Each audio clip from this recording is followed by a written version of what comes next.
Bien-aimés dans les Seigneurs, bonsoir. Merci à vous tous qui nous suivez sur la télé L'Enfant en Jésus.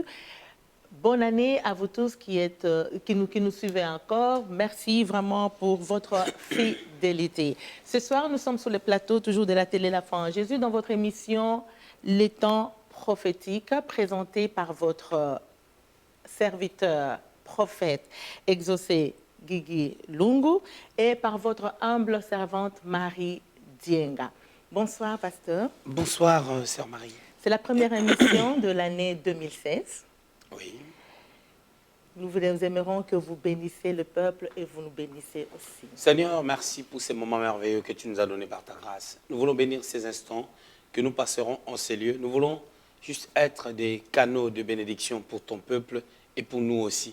Lorsque nous montrerons le doigt, laisse que l'autre doigt revienne à nous afin que nous aussi nous soyons édifiés au travers de tout ce que nous parlerons. Donne gloire à ton nom. Glorifie Jésus, toi qui es le vainqueur des vainqueurs. Au nom de Jésus-Christ. Amen.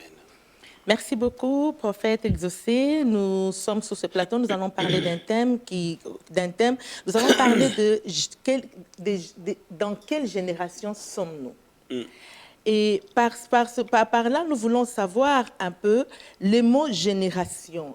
Parce qu'il y a beaucoup de gens qui vivent dans la confusion, qui ne savent pas dans quelle génération ils vivent. Il y a les gens qui adoptent la mentalité de l'Ancien Testament. Il y a ceux qui sont dans le Nouveau Testament. Il y a ceux qui s'appellent les gens de l'époque de Noé ou d'Abraham ou plein de choses. Nous voulons un peu savoir exactement pour que cette confusion puisse sortir de la tête des hommes de Dieu ou de nous tous, des chrétiens. Qu'est-ce que c'est d'abord génération?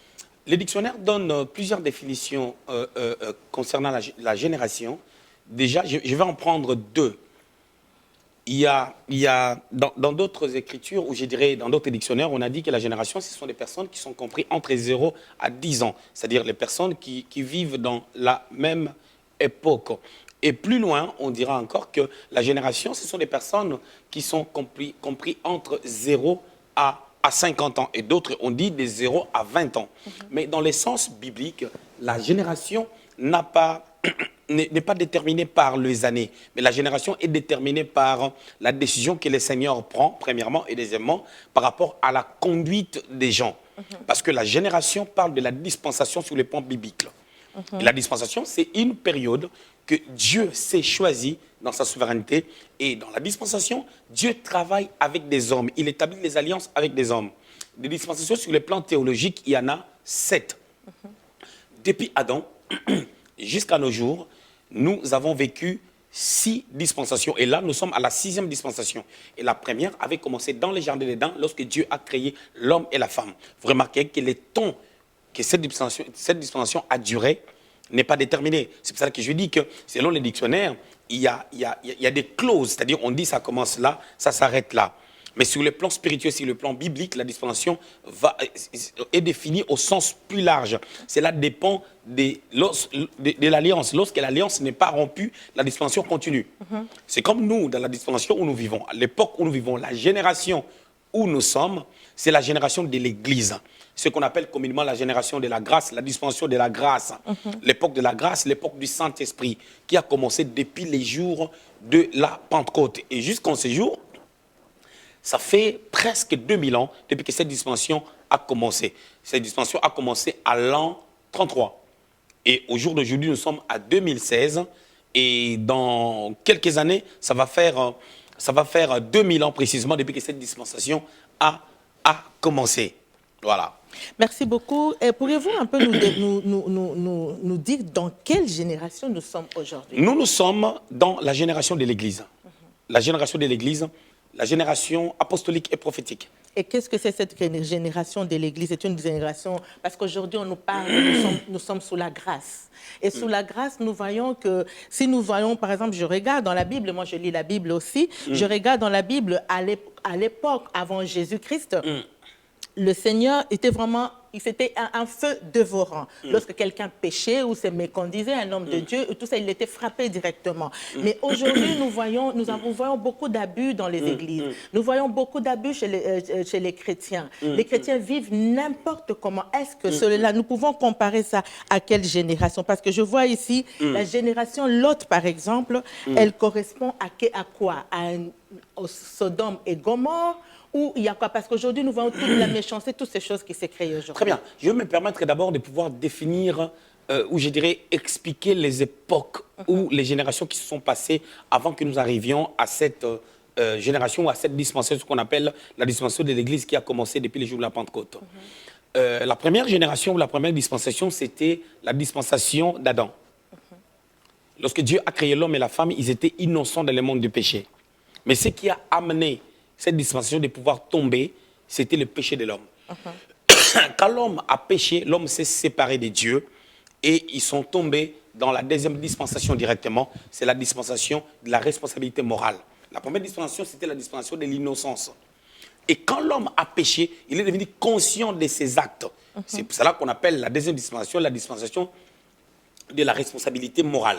Il est devenu conscient. L'homme et la femme sont devenus conscients de leurs actes. Mais Dieu étant bon, il les a donné une seconde chance. Et à cause de leur péché, ils pouvaient mourir. Le Seigneur a tué un animal, le sang a coulé. Ce sang-là était une préfiguration de Christ et ça les a pardonnés.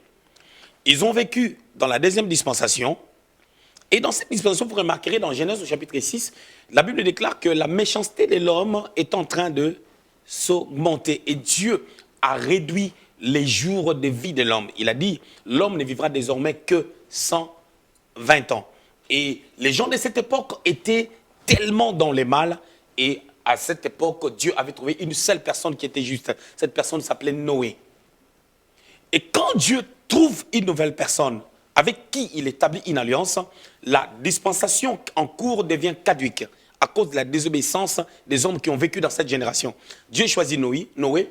Quand Dieu choisit une personne, il donne un message. Dieu demande à Noé de construire l'arche.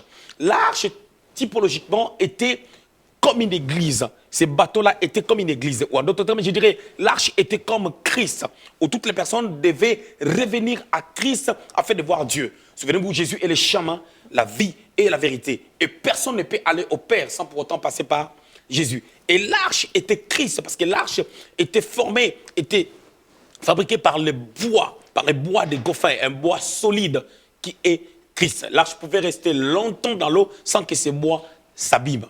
Alors, Noé a marché avec Dieu. Vous allez remarquer que Noé lui-même, il était faillible. Après la sortie de l'arche, il a bu du vin, il s'est enivré, il s'est découvert et son fils Cham a parlé de ça et Noé même avait maudit sa vie. Je ne rentrerai pas là-dedans.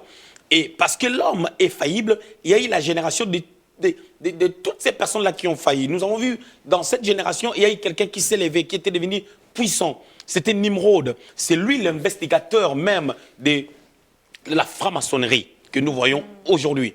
Et tout ce qu'on a vu dans l'ancien temps, que nous voyons aujourd'hui, ce n'est pas que nous revenions dans l'ancienne époque, mais là où il y a la gloire, là où il y a la grâce, il y a le mal qui revient. Et la Bible peut nous enseigner qu'il n'y a rien de nouveau.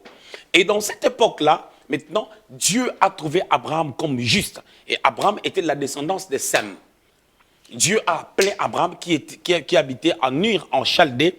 Lorsqu'Abraham a répondu à l'appel, la troisième dispensation de Noé, ça tombait. On est tombé dans la quatrième dispensation. La quatrième dispensation, c'est la dispensation de la promesse. Dieu choisit l'homme et c'est la première fois que Dieu choisit un homme et lui fait la promesse. Il lui dit, dans Genèse 12, à partir du verset 1er jusqu'au 3e verset, quitte ta patrie, sépare-toi avec ta famille, installe-toi là où je t'indiquerai, je te bénirai. Je rendrai ton nom grand. Tu deviendras la source des bénédictions. C'est ça ce qu'il a dit à Abraham. Abraham a marché avec Dieu. Ses enfants marchaient avec Dieu. Abraham, Isaac et Jacob.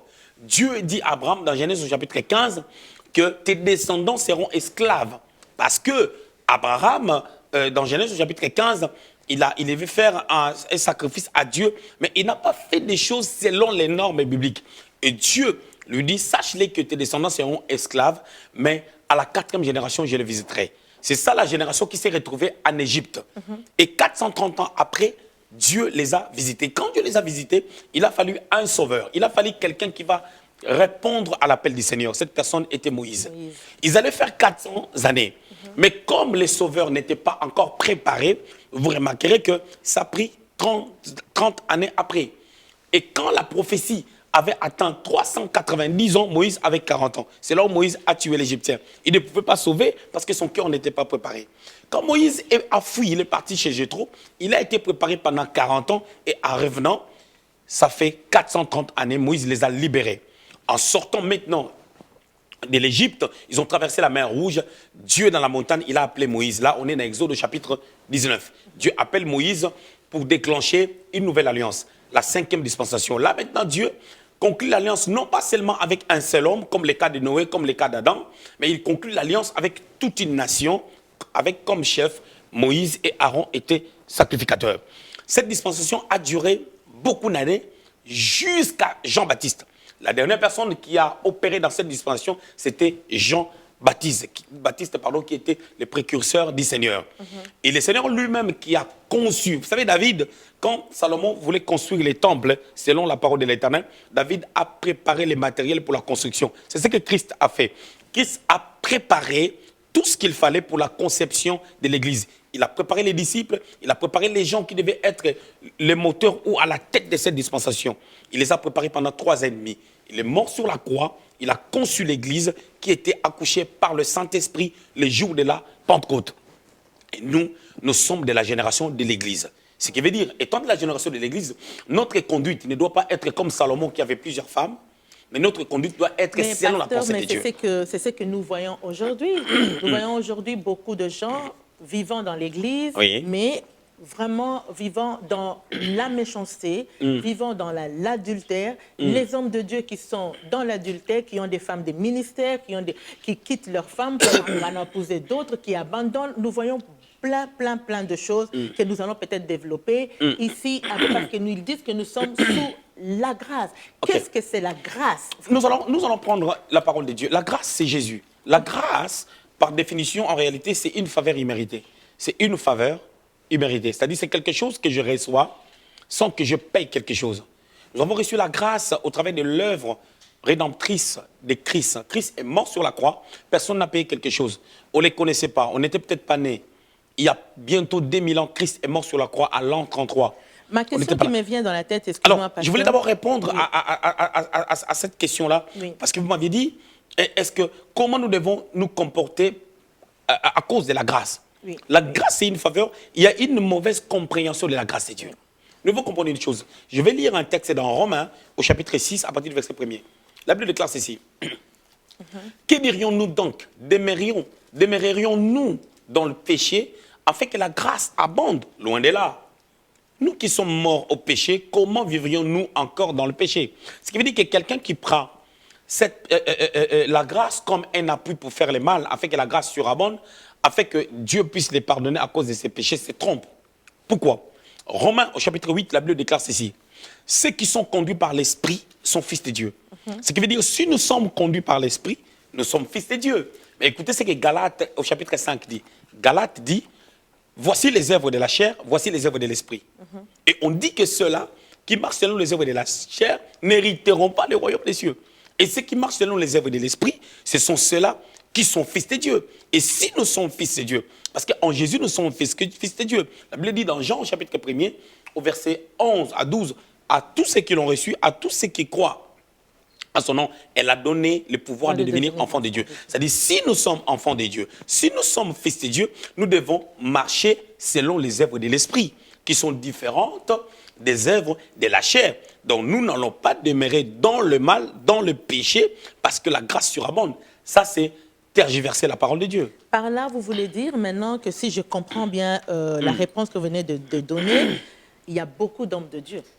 Tout le monde s'appelle homme de Dieu. Il y a beaucoup de prophètes. Il y a beaucoup. C'est pas seulement les hommes de Dieu. Il y a beaucoup de chrétiens. Il y a plusieurs personnes qui. Je parle de chrétiens en général. Merci de me corriger. Il y a beaucoup de chrétiens, les hommes de Dieu, tout comme je parle des chrétiens en général, vivant la parole de Dieu, en même temps vivant dans les péchés.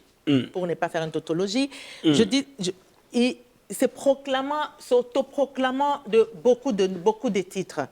Mais leur vie, comme la parole de Dieu nous dit qu'on les reconnaît par leurs fruits. Les fruits ne démontrent pas qu'ils sont enfants de Dieu. Mais ce sont les gens qui vont à l'église, ce sont les gens qui construisent les églises, ce sont les gens qui assemblent les autres, mais qui ne parlent pas de Dieu, qui amènent les autres à un égarement. Pourriez-vous nous expliquer ce cas-là aujourd'hui par rapport à la parole de Dieu? Moi, je dirais que, vous savez, il y a une chose qui est vraie et que il y aura une fin dans toute chose, parce que le Seigneur, chaque personne rendra des comptes à Dieu selon ses œuvres. Ça, c'est une réalité. Mais moi, je crois que dans chaque période où le peuple s'égare, il y a un jugement de Dieu qui vient. Un jugement de Dieu qui vient, où Dieu vient établir sa vraie pensée. Nous croyons à la grâce de Dieu. Mettre la grâce de Dieu des côtés, ça serait nier l'œuvre de Christ. Mais prendre la grâce de Dieu comme un moyen de pouvoir faire le mal, parce que la grâce est là, ça devient encore un autre problème qui n'aide pas les gens à pouvoir venir au Seigneur. Et ce n'est pas aussi honorer le Seigneur. Nous devons comprendre une chose, c'est Dieu qui est le maître. Moi, je crois à une chose. Aucun serviteur de Dieu, aucun enfant de Dieu ne peut détruire l'autre par sa conduite. Si vraiment j'ai pris des engagements à suivre Dieu, si je rencontrais le véritable Dieu, je crois que je vais regarder au Seigneur plutôt que regarder aux hommes. Bien que sur le terrain, nous ne voyons pas les choses de la même manière, parce que les gens s'évadent beaucoup plus, s'emportent par rapport à des bêtises des hommes de Dieu. Ils tombent, ils ralentissent leur marche juste parce qu'il y a tel pasteur qui a fait ceci, il y a telle personne qui est diacre à l'église, qui est diaconesse, qui fait telle chose à l'église, qui a des responsabilités à l'église, qui a commis les péchés. Mais les chrétiens, moi je dirais aux chrétiens, ils doivent comprendre que la parole de Dieu est la vérité. Soyons comme des chrétiens de béret, qui vérifient ce qu'on les enseignait. Ce que nous enseignons doivent être vérifiables dans la parole de Dieu. Au moment où on voit que ce que les pasteurs sont en train de dire ne cadre pas la parole de Dieu, les gens ont le libre arbitre de faire un choix de là où ils peuvent prier ou de la manière dont ils peuvent se conduire. Parce que si quelqu'un se dit, ah écoutez, mon pasteur a fait ceci, moi j'abandonne, je retourne dans le monde, les jours du Seigneur, lorsque le Seigneur va revenir, cette personne va rendre des comptes à Dieu selon ses œuvres. Pasteur, je veux un peu insister sur la grâce parce que c'est un problème de beaucoup de gens, comme vous avez expliqué aujourd'hui. Parce que nous voyons dans les temps anciens, comme j'avais dit avant, que Dieu frappait directement. Et nous voyons ici dans Genèse 2, à partir de verset 16, il a dit, il disait à l'homme de manger. Il dit, tu pourras manger de tous les arbres du jardin, mais tu ne mangeras pas de l'arbre de la connaissance du bien et du mal. Car le jour où tu en mangeras, tu mourras certainement. Il parle ici. Et nous voyons dans la Bible, on dit que le salaire du péché, c'est la mort. Mais comme les gens ne voient pas la mort physique directement, et les gens pêchent, et pour eux, Dieu c'est comme si Dieu est assis sur son trône, il a oublié, il ne voit pas. Mais quel genre de mort par rapport à ça, par rapport à cette parole que nous avons aujourd'hui? Je vais te dire un truc. Hein. Tu sais, c'est pas parce qu'on a vu quelqu'un mourir à cause du péché qu'il a commis que les gens ne commettront plus les péchés. Je vais retourner à la parole de Dieu. Au temps de la loi, au temps de Moïse, parce que les textes que tu viens de lire, ce n'est pas la loi. Nous devons comprendre. Nous devons faire la part des choses entre la nouvelle alliance et l'ancienne alliance. Nous devons faire la part des choses entre le Nouveau Testament et l'Ancien Testament. Il y a une différence. L'ancienne alliance englobe de Genèse 1 jusqu'à Jean-Baptiste. Ou je dirais mieux, jusqu'à la croix. C'est l'ancienne alliance. La nouvelle alliance commence le jour de la Pentecôte. Mais attention, le Nouveau Testament, Matthieu, Jean, Marc, Luc font partie de l'ancienne alliance. Ah bon? Écoutez, la Bible déclare ceci. Jésus-Christ est né sous la loi au travers d'une vierge. Jésus a vécu sous la loi. Il a vécu sous la loi et il a déclenché la dispensation de l'Église, la dispensation de la grâce. Amen. Jean-Baptiste est de l'ancienne alliance. Il a vécu aussi sous la loi. Les problèmes que Christ avait avec les pharisiens, les sadducéens, c'était parce qu'il est en train d'amener une nouvelle tendance. Sa mission était de préparer les gens à la grâce. Et c'est quoi préparer les gens à la grâce? C'est amener les gens à croire que par leurs efforts, ils ne peuvent rien faire. Amen. Ce n'est qu'au travers des efforts qui viennent de Dieu qu'ils pourront obtenir quelque chose et que tout ce que nous les avons obtenus au travers de la grâce de Dieu. Sans pour autant dire que cette grâce doit nous amener à croiser les bras et à ne rien faire parce que la grâce fera tout pour nous. La grâce nous permet de pouvoir faire vivre Christ en nous afin que, au travers de la vie de Christ que nous avons, que nous puissions devenir des personnes qui marchent en nouveauté de vie parce que Christ habite en nous. Et au temps de la loi, les gens péchaient, ils étaient tous morts dans le désert, mais les gens ont continué à pécher. Je vais donner un exemple. Dans Nombre, au chapitre 11, 13, 14, les espions sont partis. 12 espions sont partis pour espionner la terre des Canaan. En revenant, ils ont donné les rapports. Vous remarquerez qu'il y avait 10 qui ont donné un rapport négatif. Il y avait que Josué et Caleb qui avaient un rapport positif. Mais le peuple a suivi les 10 qui ont donné un mauvais rapport. Et le peuple a dit, pourquoi Moïse ne nous a pas laissés en Égypte, ainsi de suite. Dieu a pris la décision dans Nombre au chapitre 14. Il a dit, vous allez tous rester dans le désert. C'était la première année où ils sont rentrés dans le désert. Ils ont fait 39 ans dans le désert, ils sont tous morts dans le désert. Il n'y avait que Josué et Caleb qui sont rentrés avec la nouvelle génération. La génération de Josué. Ils sont rentrés. Mais vous allez remarquer que dans Josué au chapitre 7, il y avait un homme qui s'appelait Akan. Akan a péché. Pendant qu'il était dans le désert, il a vu comment ses parents sont morts dans le désert, comment toute la génération d'avant était morte dans le désert, mais ça ne lui a pas empêché de pouvoir commettre des péchés.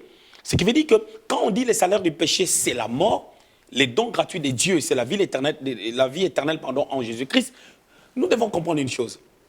Premièrement, lorsque nous parlons de la mort a plusieurs paramètres. Il y a ce qu'on appelle la mort physique et il y a ce qu'on appelle la mort spirituelle. Tu sais, quelqu'un peut être dans le péché, Dieu pardonne ses péchés, il meurt, mais il va rentrer dans l'éternité. Physiquement, on ne le voit plus. Mais il y a des gens qui ont une mort spirituelle. Ils vivent, ils sont dans les églises, ils crient, ils louent Dieu, ils portent des costumes, ils viennent, ils portent des belles robes, ils viennent dans les églises, mais ils ont une mort spirituelle parce que la mauvaise sémence est entrée en eux. Je vais vous donner un exemple, c'est comme Adam et Ève. Adam et Ève, à cause de leur péché, ils ne sont pas morts, ils n'ont même pas demandé pardon à Dieu. C'est Dieu qui les a amené la possibilité de rédemption et de rémission de leurs péchés. Il a mis leurs péchés à côté par la rémission, mais ils n'ont pas demandé pardon. Ils n'ont pas demandé pardon. Ça, c'est la bonté de Dieu qui s'est manifestée. Est-ce qu'ils ont tiré réellement les leçons? Vous allez voir que quand ils ont commencé à faire des enfants, ils ont enfanté la mort. Parce que Caïn était une personne dépourvue de foi, qui a fait le mal. Juste parce que ces gens-là, est-ce qu'ils étaient conscients de l'acte que Dieu venait de poser? Quand Ève a conçu Caïn, qu'est-ce qu'elle a dit? J'ai conçu un homme de la part de l'Éternel. C'est une manière de dire que bien que je suis plus dans les jardins, mais Dieu est avec moi. Beaucoup de personnes sont dans cette position. La personne marche dans le péché, mais il voit certaines manifestations, il se dit Dieu est avec moi. Mais je voulais dire une chose. Lorsque nous ne marchons plus avec Dieu, étant porte-parole ou étant enfant de Dieu, il y a la séduction de l'ennemi qui vient. La séduction amène quoi? D'autres choses vont sembler aller bien, on suit ces choses et on croit que tout va bien pendant qu'on est en train de mourir spirituellement. Voilà. Moi, je dirais, c'est mieux de rester dans la parole de Dieu. Merci beaucoup. En tout cas, c'est vraiment très profond. Moi-même, je reçois beaucoup ici, devant. J'aimerais un peu savoir, quand vous parlez toujours, que vous avez dit que le Seigneur Jésus était venu préparer une église. C'est quel genre d'église que le Seigneur prépare? Quel genre d'église que le Seigneur était venu préparer par rapport à l'Ancien Testament? C'est quel genre d'église que le Seigneur a préparé aujourd'hui, si nous voyons dans notre génération, dans notre temps actuel? Jésus était venu préparer une église glorieuse. Quand je parle d'une église glorieuse, ce n'est pas une église qui n'a pas d'erreur. Non, une église qui est sanctifiée. La sanctification, c'est quoi? La sanctification, ce n'est pas le fait de mettre une longue robe, on courbe le dos, on change sa manière de parler, sa manière de marcher, c'est la sanctification. Non. La sanctification, c'est le fait de se mettre à part. Parce que nous sommes église. Église, le terme église vient de deux mots grecs. Ek et kaléo. Ek veut dire hors d'eux. Kaleo veut dire appeler. Donc, le terme ecclésia veut dire appeler hors d'eux. Mais attention, dans Matthieu au chapitre 18, au verset, dans Matthieu 16, 18, lorsque Jésus dit à Pierre, c'est sur ces rocs que je bâtirai mon église, il ne parlait pas du terme ecclésia. Il a parlé du terme araméen kahal. Kahal veut dire s'assembler. C'est la pensée qui rejoint le langage du Seigneur quand il a dit là où 2 ou 3 s'assemblent à mon nom. C'est-à-dire, l'idée de l'église, c'est quoi? L'idée de l'église, c'est une assemblée où les gens sont unis pour un but, pour une mission quelconque. Ce qui veut dire parce qu'ils sont dans l'unité, peu importe leur faiblesse, au moment où ils croient que la vérité, ce n'est pas marcher dans le péché, ce n'est pas marcher dans le mal, mais c'est marcher en nouveauté de vie, c'est là où les gens manifestent la vie de l'Église, la pensée de Christ, se mettre à part, avoir un comportement particulier, une vie particulière, suivant le Seigneur pour accomplir sa mission. Être des imitateurs de Christ, c'est-à-dire marcher comme Christ, marcher selon la pensée du Seigneur. C'est ça la pensée de l'Église, c'est ça cette Église que le Seigneur était venu préparer. C'est-à-dire faire ce que le Seigneur veut. Je vais illustrer ça par une parabole. Dans Matthieu chapitre 25, à partir du verset 14 jusqu'à 31, il y a une parabole très merveilleuse. Or, dans Matthieu 25, vous allez remarquer, après Matthieu 25, il y a eu Gethsemane. Dans Matthieu 26, le Seigneur avait déjà fini sa mission. Et dans Matthieu chapitre 27, il y a eu la croix. Il avait fini sa mission. Et dans Matthieu 24, il a parlé des événements du temps de la fin, de tout ce qui allait se passer. Mais le Seigneur revient pour dire aux gens que, écoutez, il y a 3 personnes qui travaillaient chez quelqu'un, il les a donné les talents, il est parti. Qu'est-ce que ces gens en ont fait des talents? Il y a un qui était là qui n'a rien fait des talents. Le Seigneur a dit, il sera là où il y a des grincements des dents et des pleurs. C'est pour dire qu'il y a un modèle que le Seigneur nous donne. Il y a une certaine conduite que nous devons avoir. Et dans cette parole, on est en train d'illustrer la pensée que le Seigneur a concernant l'Église. C'est-à-dire qu'il veut que nous puissions marcher selon lui. C'est-à-dire les 2 autres qui avaient fructifié leur talent, il les a dit, vous allez rentrer dans la joie du Maître. C'est-à-dire l'Église que le Seigneur attend, c'est une Église glorieuse. C'est une Église qui pardonne. C'est une Église qui comprend que là, je fais une erreur. C'est une Église où les gens peuvent être conscients de commettre les erreurs et de dire, je suis pasteur, je suis tombé, je m'assois, je ne prêcherai plus pendant 6 mois. Ça devient difficile pour voir ça. Je ne prêcherai plus parce que je viens de commettre tel ou tel acte. C'est cette sincérité que l'Église cherche. C'est-à-dire une personne qui se dit, qui dit je m'assois parce que je viens de commettre une erreur, cette personne-là est agréable au Seigneur par rapport à une personne qui ne reconnaît, qui n'a jamais reconnu ses actes. C'est ce que Dieu attend de nous. C'est ce que Dieu attend de l'Église.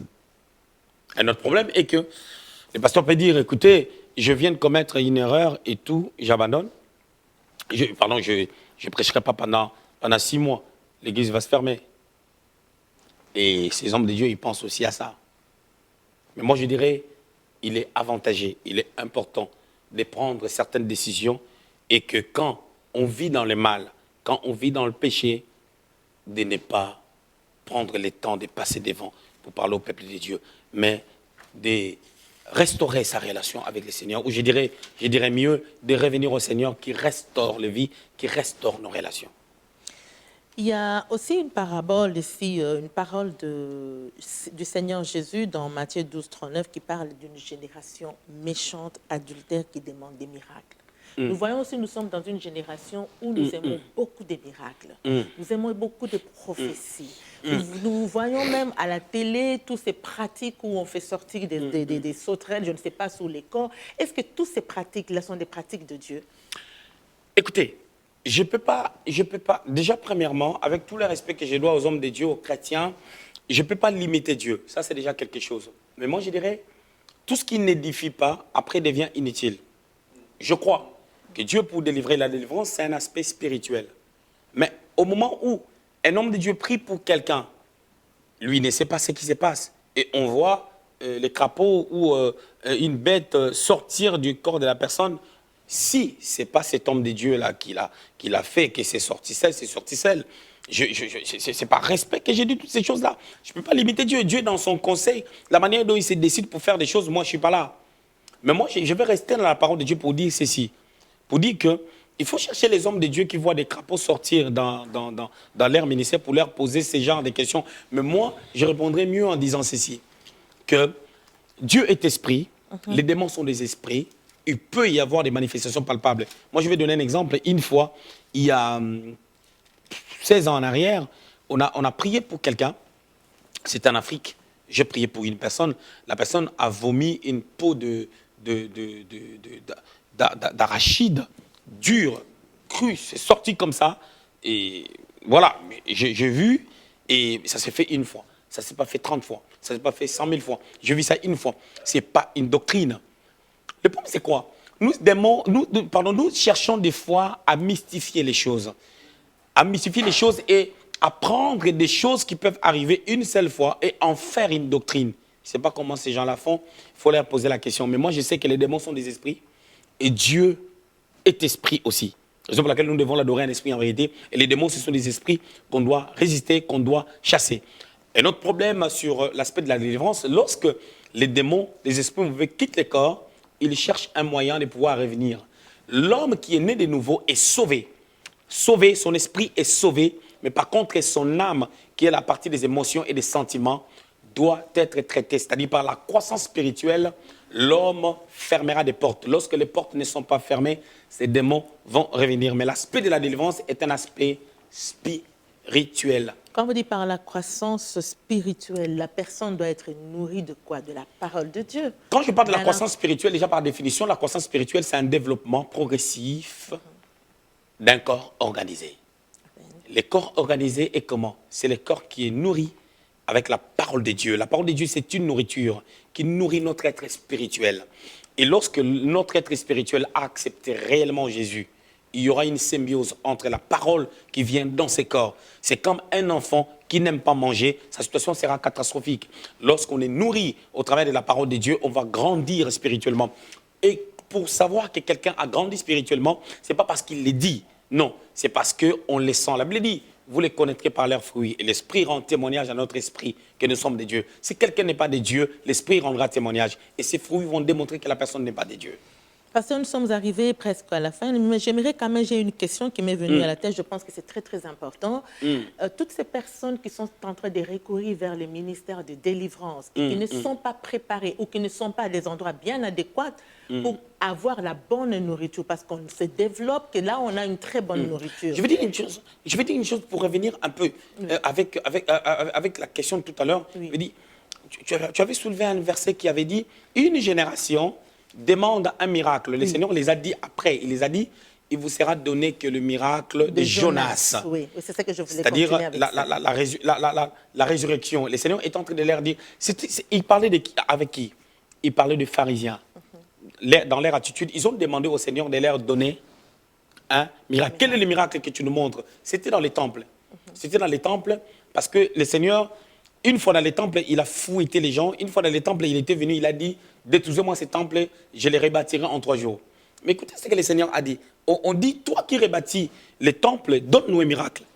Il dit, je vous donnerai les miracles de Jonas. C'est-à-dire, je vais mourir à la croix et je vais ressusciter. Et par la résurrection, je vais restaurer les vies. En 3 jours, il y aura une restauration qui va se manifester. Mais ils n'ont pas compris. Ces gens-là n'avaient pas besoin de miracles, ils avaient besoin plutôt de la conversion. Il leur parlait de leur conversion qui doit se passer par Christ, qui devait mourir à la croix et ressusciter le 3e jour. Alors, qu'est-ce qui se passe maintenant? Stratégiquement, aujourd'hui, si tu mets un panneau, ministère de la délivrance, machin, des combats, tu vas attirer beaucoup de gens parce que cette génération cherche des miracles. Or, nous n'avons pas besoin de chercher des miracles. La Bible déclare ceci, que quand tu es dans la voie de Dieu, Dieu ordonnera à la bénédiction, au miracle, de te suivre. On cherche les miracles pendant que les miracles doivent nous suivre. La bénédiction doit nous suivre. C'est-à-dire les gens vont d'église en église, de délivrance en délivrance, mais rien ne change parce qu'ils ne prennent pas conscience de l'œuvre de Christ et de ce que Jésus est en train de faire dans leur vie. Ça, c'est un problème d'enseignement. C'est vraiment un problème d'enseignement. Dites-moi, je suis enfant de Dieu. Quand tu as une fille, quand tu as un garçon, toi, tu es la maman. Tu sais que ton enfant a des droits à ton égard. Tu sais que quand il se réveille le matin, il sait qu'il doit prendre le petit déjeuner. Quand il part à l'école, il sait que maman viendra me chercher à telle heure. Ce sont ses droits. C'est-à-dire, étant enfant de Dieu, nous avons nos droits parce que nous sommes des héritiers. Nous sommes des co-héritiers avec Christ. Mais comment nous devons forcer notre Père à pouvoir nous donner des choses pendant que ces choses nous appartiennent? C'est un problème de lecture, c'est un problème de connaissance, un problème de la foi. Un enfant, tant qu'il est enfant, si tu as un enfant qui a 10 ans, dites-moi, est-ce que tu donneras la carte bleue à cet enfant de 10 ans? Non, la carte bleue de sa maman lui appartient aussi, mais il faut qu'il devienne mature pour savoir faire les codes. Donc, des fois, lorsque nous n'avons pas d'autre chose, nous devons comprendre que c'est un problème de temps. Dieu nous attend à une certaine dimension de la maturité afin de pouvoir nous donner ce qui nous appartient déjà.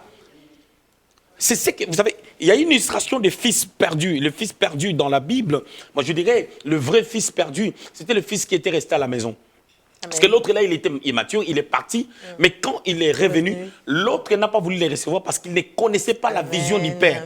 Parce que le père ne pouvait pas donner l'héritage tant qu'il n'était pas encore mort. On parle de l'héritage que lorsque le testateur est décédé. Le testateur n'était pas décédé. Il lui avait donné seulement une partie des économies qu'il avait pour voir jusqu'où il va aller. Et quand le père l'a laissé partir, le père savait qu'il reviendra parce qu'il ne saura pas vivre la vie qui n'est pas la sienne. Merci beaucoup. Voilà, nous sommes des enfants de Dieu. Comme nous sommes des enfants de Dieu, tout nous appartient. Et quand nous ne comprenons pas que tout nous appartient, nous allons changer des églises, nous allons aller partout, croyant qu'il y a un démon quelque part, et ces démons-là doivent sortir pour qu'on se sente bien. Mais au moment où on passe déjà qu'il y a un démon, le démon va rentrer parce que le diable, c'est un esprit. Merci beaucoup, homme de Dieu. Je pense qu'on n'a pas terminé. Vous avez vraiment touché à un point. Nous allons continuer ça prochainement. Un mot de la fin. Le mot de la fin, je dirais que adorons le Seigneur. L'heure vient, elle est déjà venue, où les vrais adorateurs doivent adorer à l'esprit en vérité, dans toutes circonstances. Adorons les rois. Lorsque nous adorons le Seigneur, le chêne tombe, les écailles tombent, et la gloire de Dieu se manifeste, nous sommes affectés. La meilleure vie que le Seigneur nous donne, c'est de l'adorer. Adorer, c'est reconnaître qui il est, dans toutes circonstances. Ne soyons pas comme la femme de Job, qui dit à Job, maudit Dieu et mère. Il faut adorer le Seigneur, il va nous faire du bien. Il va voir que nous sommes des gens qui comprennent. Comme le Seigneur lui-même, qui à la croix, il dit, Père, pardonne-leur. C'est une forme d'adoration, pendant qu'il est en train de gémir dans la souffrance. Adorons le roi. Merci beaucoup, bien-aimés, de nous avoir suivis. Nous vous attendons très prochainement dans notre émission encore les temps prophétiques, vendredi prochain à 19h. Laisse que le Seigneur vous bénisse. Bye bye.